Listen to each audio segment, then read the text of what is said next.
الله ولي المؤمنين وأشهد أن سيدنا ونبينا محمدا عبده ورسوله ذو القلب الرحيم والخلق العظيم سيد الأنبياء والمرسلين، والصلاة والسلام على سيد المرسلين إمام المتقين قائد غر المحجلين الصادق الوعد الأمين الهادي إلى الصراط المستقيم، حبيبنا وحبيب إله العالمين سيدنا محمد وعلى آله الطيبين الطاهرين وأصحابه الميامين. أما بعد، فقد قال جل جلاله وعظم شأنه وقال الله تعالى في القرآن الكريم وهو أصدق القائلين: بسم الله الرحمن الرحيم، وسارعوا إلى مغفرة من ربكم وجنة أرضها السماوات والأرض أعدت للمتقين الذين ينفقون في السراء والضراء والكاظمين الغيظ والعافين عن الناس والله يحب المحسنين. وقال النبي صلى الله عليه وآله وسلم: من فرغ بدخول رمضان حرم الله جسده على النيران.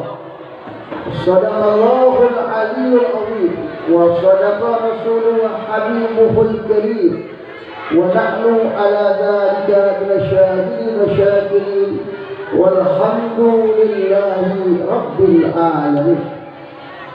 حضرة الحبائب الكرام والعلماء الأفاضل والأساتذة الأماجد والآباء المحترمين، إخواني المحبوب rahimakumullah, seluruh alim ulama, tokoh masyarakat, tuan-tuan guru yang saya muliakan, yang saya tidak sebut satu persatu, tidak mengurangi rasa hormat, takzim, cinta saya atas mereka. Wabil khusus yang hadir malam ini Al-Muhtaram wal-Karam, guru kita Al-Muhtaram Al-Ustaz Sayuti, mata Allah betul hayati wa qaddara amsal. Begitu pula aparatur pemerintah baik sipil maupun militer dari tingkat RT RW lurah yang saya hormati. Hadirin hadirat yang dimuliakan oleh Allah Subhanahu wa taala. Pada malam ini kita masih berada di penghujung bulan Sya'ban. Bulan Sya'ban adalah bulan Nabi Muhammad sallallahu alaihi wasallam. Di bulan Sya'ban terjadi peristiwa-peristiwa besar. Salah satu peristiwa di bulan Sya'ban ini, pada tanggal 15 Sya'ban, berubahnya kiblat kita. Semula kiblat umat Islam selama 17 bulan Nabi Muhammad berada di kota Madinah, kiblatnya itu bersama dengan kiblat orang Yahudi, yaitu di Baitul Maqdis atau Masjidil Aqsa, yang sekarang ini sedang dikuasai atau diserang oleh Zionis Israel. Itu pertama. Maka pada tanggal 15 di bulan Sya'ban, ketika baginda Rasul sallallahu alaihi wasallam selesai melaksanakan sholat, Nabi keluar dari masjid mengangkat kepalanya di kota Madinah dengan harapan agar kiblatnya dan jangan sama dengan kiblat Yahudi. Nabi mengungkapkan kata-kata tersebut masih ada dalam hati Rasulullah. Langsung Allah menjawabnya. Allah katakan, qad nara taqalluba wajhika fis sama' fala nuwalliyannaka qiblatan tardaha fawalli wajhaka syatral masjidil haram. Sungguh kami telah melihat wajah muliamu mendarat ke atas langit, rindu dengan kampung halaman kota Mekah Al-Mukarramah.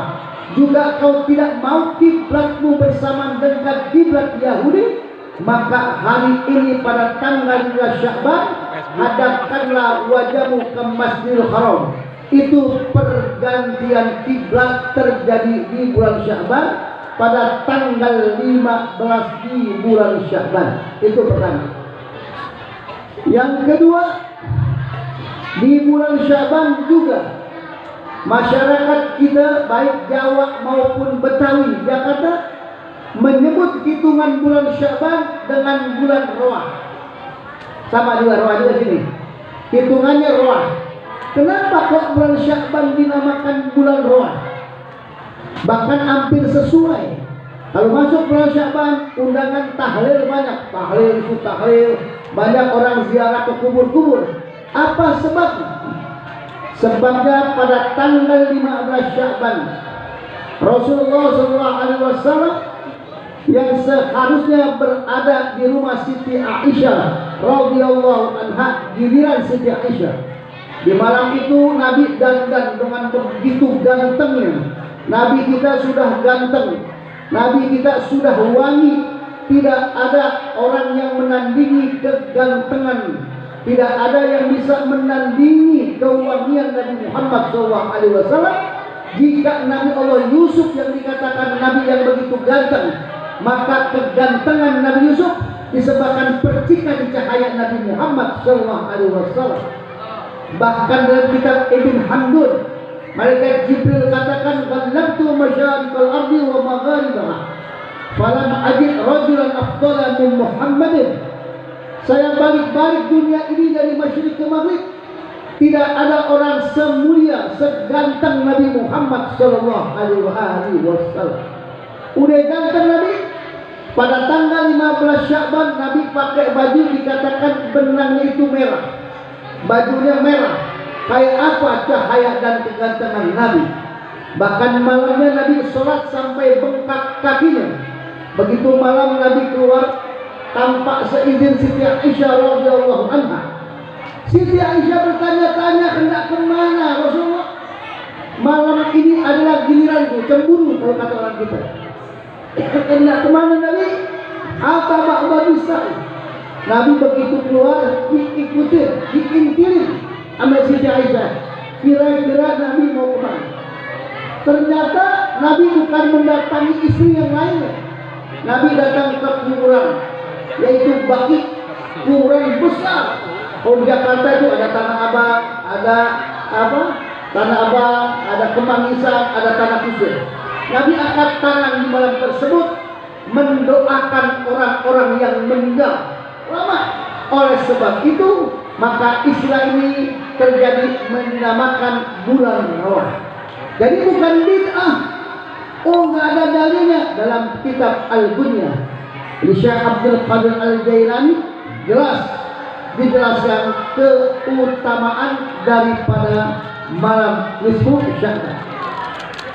Yang ketiga, pada tanggal 15 di bulan Sya'ban, malam tersebut kita mungkin di sini baca doa Sya'ban. Iya, baca nggak?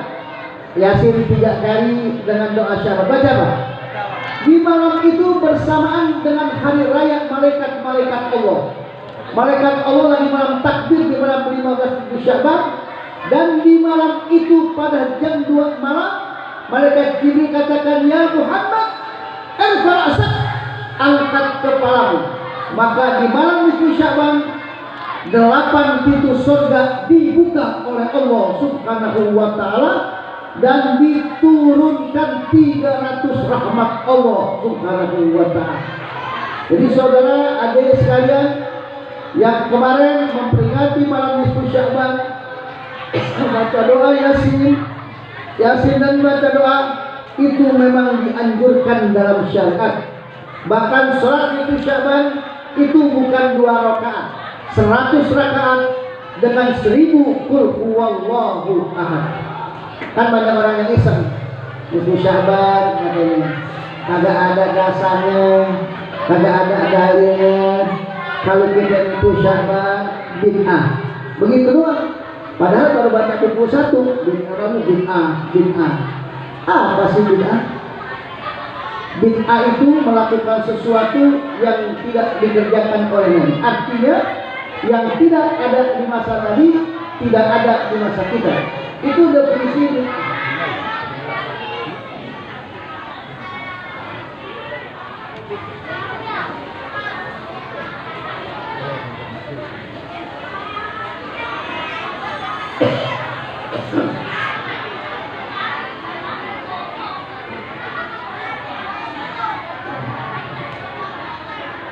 Itu namanya definisi bid'ah. Kalau definisi bid'ah seperti itu, berarti maaf, bapak-bapak yang hadir ini adalah muka-muka bid'ah. Kok begitu apa? Ya ini muka begini kan nggak ada di zaman Nabi. Ada nggak muka di zaman Nabi begini? Nggak ada muka bid'ah. Jadi jangan semudah itu kita mengucapkan bid'ah kepada saudara-saudara kita. Itu keutamaan nisfu Sya'ban.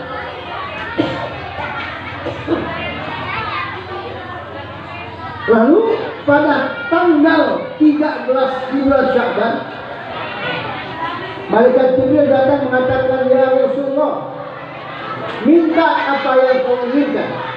Nabi katakan, ya Jibril, minta kepada Allah supaya umat saya dimasukkan ke surganya Allah. Itu pada tanggal 13 Sya'ban, Nabi minta kepada Allah melalui malaikat Jibril supaya umat Nabi dimasukkan ke surganya Allah. Lalu malaikat Jibril menghabarkan, ya Rasulullah, umatmu yang masuk surga sepertiga. Kalau sepertiga yang masuk surga, berarti 2/3 masuk neraka. Itu pada tanggal 13 di bulan Sya'ban. Nabi nangis, Pak. Malam ke-14 dijawab oleh Allah, hanya setengah yang masuk surga, setengah lagi masuk neraka. Kalau di Indonesia, rakyat Indonesia ada 260 juta. Kalau setengahnya berarti 180 juta yang masuk neraka. Nabi nangis. Maka malam ke-15 seluruh umat Nabi dimasukkan ke surga Allah sesuai dengan doa kita, Allahumma ma yasha wa yusbihu wa indahu ummul kitab. Kan doanya begitu, Sya'ban. Masuk surga, cuma ada beberapa orang yang tidak masuk surga, tidak mendapat rahmat Allah di malam nisfu Sya'ban. Siapa? Yang pertama adalah akul walidain, yaitu orang yang durhaka kepada ibu bapa. Durhaka kepada ibu bapa nggak akan mendapat rahmat Allah dan kasih sayang Allah. Yang namanya durhaka bukan anak kecil aja kayak ini, durhaka sama orang tua. Orang seumur kita pun bisa durhaka sama orang tua kita. Orang tua kita masih ada, tidak kita kunjungi. Orang tua kita sudah tidak ada, juga kita tidak kunjungi. Itu jadi keutamaan pertama, dianjurkan hormat sayang kepada ibu bapak kita. Seorang presiden Turki bernama Muhammad Tayyip Erdogan, yang kita kenal kegagahannya, keberaniannya, begitu ditakuti oleh dunia di Eropa. Bahkan Presiden Muhammad Erdogan salah satu presiden yang sangat disegani di negeri. Presiden ini, Pak, kita kenal, Masya Allah. Satu ketika presiden ini menangis di bawah pangkuan ibunya. Nangis presiden. Kata ibunya, wahai anakku, engkau ini presiden, jangan kau cengeng seperti anak kecil. Kenapa kau menangis di bawah kakiku, pangkuanku? Apa kata Presiden Erdogan? Wahai ibu, apakah seorang presiden tidak boleh masuk surga? Ini jawaban sampai saya nangis. Wahai ibu, kata presiden, apakah seorang presiden tidak boleh masuk surga? Bukankah surga itu berada di telapak kaki ibu? bahwa seorang ibu merupakan gerbang gudang yang membuka seorang untuk mendapat ridho dan kasih sayang Allah. Bukankah seorang ibu merupakan jalan yang akan menuntun seorang untuk mendapatkan kasih sayang Allah? Jika engkau ingin jadi presiden, jadikanlah ibu bapakmu sebagai raja. Jika engkau ingin kaya, kayakanlah ibu bapakmu, pasti engkau akan kaya. Jika engkau menjadi orang mulia, muliakanlah ibu bapakmu, pasti engkau akan menjadi orang mulia. Jika engkau ingin jadi orang kaya, kayakanlah ibu bapakmu, pasti kau menjadi orang kaya. Itulah pesan agama. Jika kita tidak berhasil, Erdogan menangis di bawah pangkuan ibunya. Kita bukan presiden, bukan gubernur, bukan menteri, bukan orang hebat, tapi masih berani kita kurang ajar kepada ibu bapak kita. Pasti nggak akan mendapat rahmat dan kasih sayang Allah. Seorang anak sehebat apapun kedudukannya, presidenkah iya, gubernurkah iya, saudagarkah iya, kalau dia durhaka kepada ibu bapaknya, kagak lama umurnya, pasti cepat mati. Bapak mau cepat mati, kurang ajar orang tua, cepat mati, nggak lama dah tuh mati, bendera kuning, cepat ya. Yang bilang bukan saya, yang katakan Allah.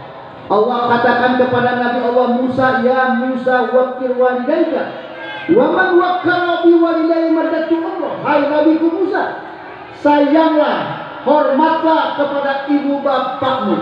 Seorang anak yang sayang kepada umminya atau ibu bapaknya, Allah katakan madatu umrahu, saya akan panjangkan umurnya, saya berikan keturunan yang akan berbakti kepadanya.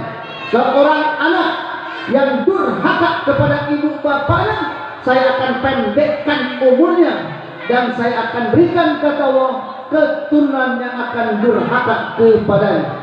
Lalu kita tanya, kayak apa sih durhaka orang tua? Kita jawab, saja sudah masuk durhaka. Durhaka, kita aja durhaka.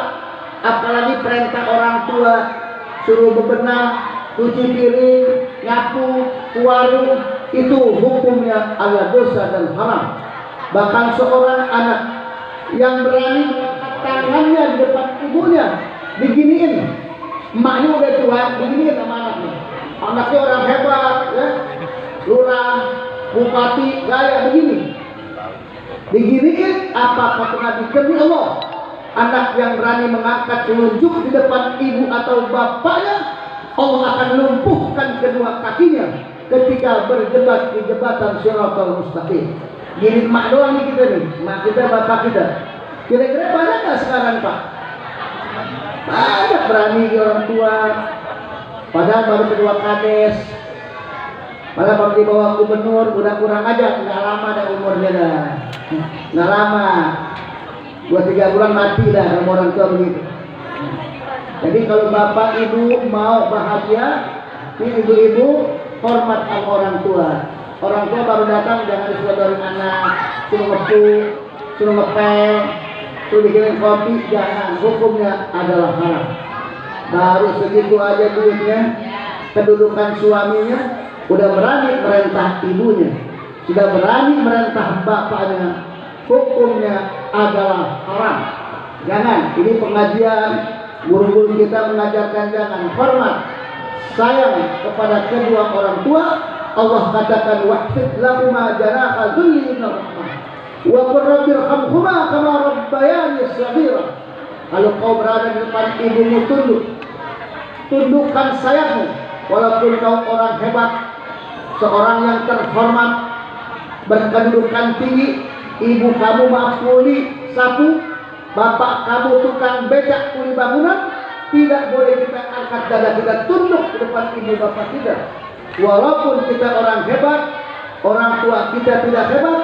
Ini perintah syariat Allah Subhanahu wa ta'ala. Itu yang pertama di bulan Sya'ban, orang yang tidak mendapat rahmat Allah. Yang kedua, siapa lagi? Mudmira hamrin, orang yang kecanduan minum minuman keras.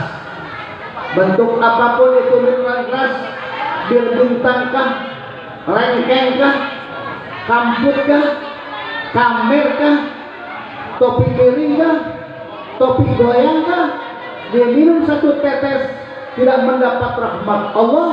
Kalau dia mati dalam keadaan tidak membawa iman kepada Allah Subhanahu wa Ta'ala.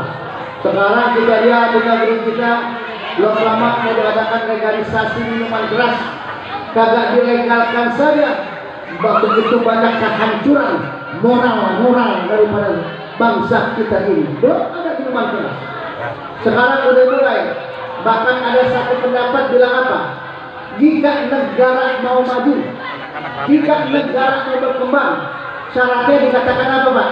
Hapuskan pendidikan agama Islam. Ini ngaco pendapat seperti ini. Di pemerintahan kita ngomong begini. Ini ngaco. Ingat, sebelum ada Indonesia sudah ada Islam. Bahkan Indonesia berdiri tidak luput dari perjuangan para ulama dan santri-santri. Lebih dahulu pesantren sebelum adanya Indonesia. Dengan sebab itu, semangat patriotisme daripada ulama, daripada mujahid, maka memperjuangkan bumi pertiwi sampai tetes darah yang terakhir. Disebabkan apa? Dorongan iman dari Allah Subhanahu wa Ta'ala. Sekarang dibilang apa? Kalau ini negeri mau maju, hapus pendidikan Islam. Pendidikan Islam ada aja udah bangkrut kayak hancur kayak seperti ini. Belum lagi ada yang ngomong ada larangan spekter, ini gak ada kerjaan. Jadi orang-orang semacam ini yang merasa memiliki kekuatan dengan membendung daripada syariat Allah, saya bilang mohon kepada Allah, kirimkan Israel, cabutlah nyawa orang-orang seperti ini. Jangan lama-lama, jangan sampai temu Ramadan mati cepet-cepet kayak ini pengacau-pengacau yang menistakan agama Allah. Cepet cabut nyawanya. Amin ya Allah. Mati biar matinya jengker, nyaleh, matanya melotot. Ini tanda-tanda sumul khatimah. Dimainkan terus agama-agama Allah Subhanahu wa Ta'ala. Kita doain aja. Kalau ada segini banyak 40 Fatihah masih kagak kabul. Oh, besok lagi maghrib, subuh, tahajud mati daran. Kesumpahinnya begitu lah ya. Nah, ini salah satunya. Nisfu Sya'ban ini dibukanya 8 pintu surga. Kan banyak yang mata-mata banyak. Ini di akhir zaman, Pak. Yang mata-matain pengajian, ya, yang pasang orang-orang kita juga munafik-munafik banyak. RT, RW, dan Jakarta begitu ya Allah. Kalau mengir dari mata-mata ya Allah, cabutlah nyawanya secepatnya ya Allah. Uranya dapat, jangan lama-lama hidup ya Allah. Siapa itu? Boleh-boleh kita pesik. Ya Allah, lama-lama lagi pengajian dengan orang Fatihah cepat. RT ngaji takut, karena mata berarti dia. Ya Allah, ini yang musuh agamamu ya Allah. Ya Allah, cabut nyawanya RT dan cepat ya Allah. Cabut dari mana?